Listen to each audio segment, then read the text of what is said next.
Alright, so I have my Hiphonics on high voltage. At the moment, we have the multimeter set up over there. Try getting focus.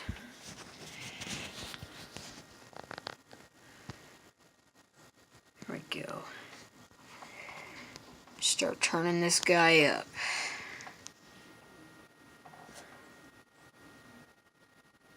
Wait. So this is on 16.4 volts, 38 hertz.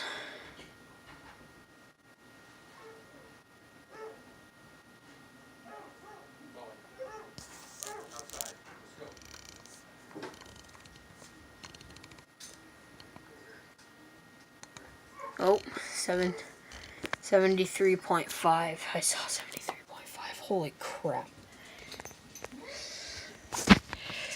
Wait. Okay.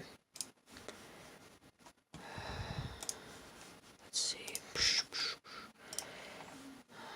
74.5 divided by 1 ohm. Just put it at 74.5 amps, obviously, times 74.5. Wow. That is totally uncalled for.